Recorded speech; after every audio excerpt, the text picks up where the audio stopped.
Good morning. We have a very short reading this morning from Matthew chapter 15, just verses 21 through 29. But that doesn't mean that these verses aren't important, something for us to learn from them. Jesus left this place, it says, and this is where he had been, the scribes and Pharisees had come to him complaining about, his disciples. But he left there and he went to the district of Tyre and Sidon, which is from Capernaum. It's, probably 35, 45 miles north to go to the area of Tyre and Sidon. And so it was quite a journey. And remember, they didn't have cars to drive. They would walk, maybe ride a donkey or a camel, but most of the time they would just walk when they were traveling. So he went up to this area, and we only have really one story of what happened when he was up there. But so here he is, he's up in that area, and it says, a Canaanite woman from that region came and started shouting at him, "Have mercy on me, Lord, Son of David. My daughter is tormented by a demon."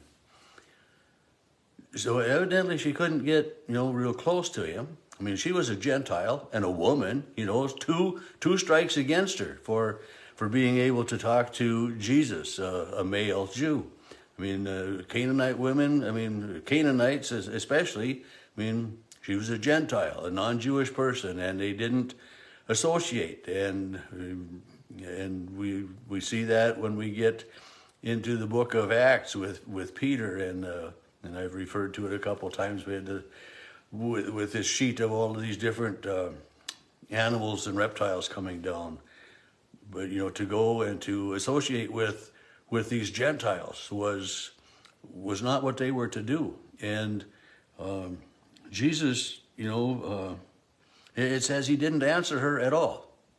He ignored her. And there are a few times in the Bible when things that Jesus does or doesn't do just seem totally out of character. I mean, Jesus has had compassion and healed everybody so far, right? I mean, it's just people bring to him the sick and the lame and the blind and the deaf, and Jesus heals them all. Well, this has been in the Jewish community where they are all Jewish.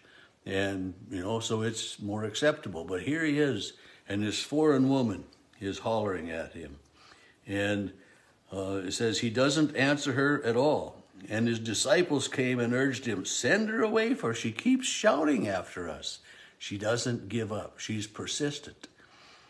And he finally says to this woman, "I was sent only to the lost sheep of the house of Israel." He says, God sent me to God's chosen people. You're not one of them. Ha! Really?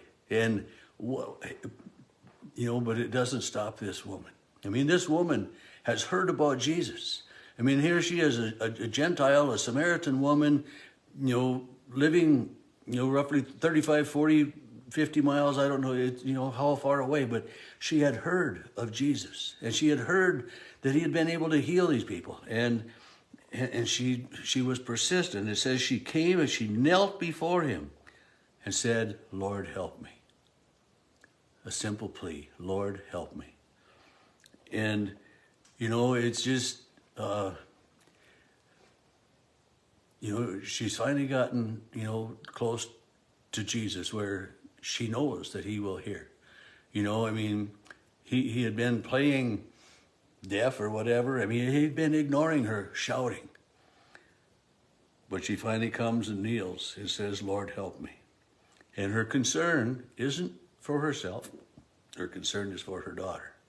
This little girl, I assume it's a little girl. Her daughter could be 25 or 30 years old. But in my mind, and what we always think about most of the time, is that her daughter is young. And she's tormented by a demon. And Jesus says to her, this, again, seems so out of character. It's not fair to take the children's food and throw it to the dogs. And that makes sense to us.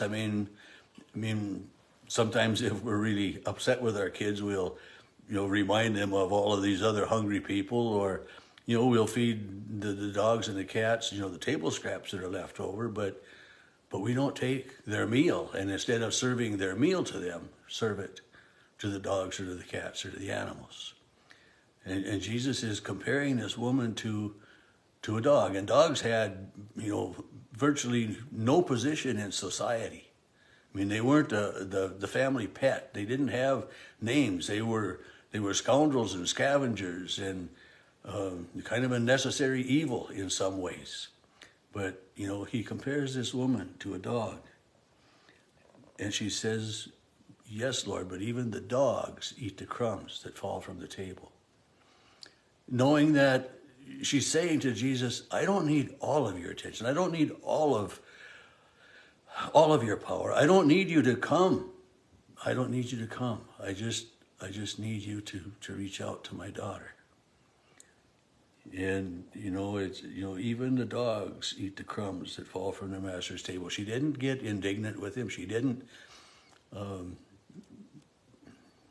she didn't scold him. She didn't get after him. She just, she simply said that, the scraps that fall from the table are enough for the dogs, and they're content. And she's saying, all I need is a scrap. All I need is a little bit. And you don't need to give me everything. But Jesus has been reminding her, telling all of us that his mission is to the Jews. However, maybe we should say his primary mission is to the Jews. But this Gentile woman has faith in Jesus. And this is what Jesus sees. He says to her, woman, great is your faith. Let it be done as you wish. So again, here, he doesn't get up from the table. He doesn't go to her place. He doesn't do anything other than he says, right from that position, let it be done as you wish. And what is her wish? That her daughter would be cured of this demon. This demon would be cast out from her, and she would be able to live a normal and wholesome life. Jesus says, let it be as you wish. And I think one of the things we can learn from this is that, for us to be persistent in our prayer is good. I had a person one time say, you people, you pray for the same thing over and over and over again. You pray for the same people over and over and over again. And why not? I mean, when somebody is battling an illness, or if somebody is celebrating, or if somebody's say they're getting married, we pray for this couple. We pray for families that are mourning the death of a loved one, and we don't just pray one time. I mean, what's wrong with praying several times? What's wrong with being persistent? I mean, I don't think God gets tired of hearing our prayers. I preached a sermon on prayer one time, and afterwards this person says, you mean I'm not supposed to pray for my kids every day? And I said, oh, no, I didn't intend to insinuate that at all. I mean, we come to God persistently with our prayers.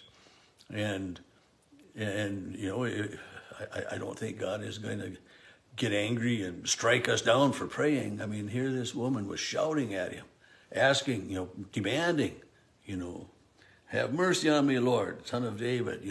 I mean, this isn't a gentle request until she finally comes and kneels before him and says, Lord, help me. She's at the end of her ropes, and she turns to one that she has heard about, one that she is confident that can do something. And he says, go, and it will be done as you wish. And the next phrase that Matthew writes, her daughter was healed immediately, instantly. Right away. It didn't take a week or a day or a month, but immediately. And this is so often that when we see a miracle that Jesus has performed, the miracles that he performs, the demons are gone immediately. The sickness is gone immediately. It's, it isn't a partial. It's a complete and whole. And the person is again who they were meant to be. And after, the very next verse, after Jesus had left that place, he passed along the Sea of Galilee. So here Matthew records this journey to Tyre and Sidon, as I mentioned, a journey of, 35, 40 miles at least one way. So I mean, you think about walking, to walk 20 miles in a day's time, 25, I mean, you can do it, but I mean, you don't want to do it day after day after day. I mean, it takes a lot of energy. But he was on a journey, and this is the only thing we have recorded from that journey. So he had left that place where the Pharisees had come and talked to him, and then he encounters this woman, or has this encounter with her, showing us again the importance of faith, the importance of trusting, the importance of believing in God, knowing that God can do what we can't. And that's such a blessing.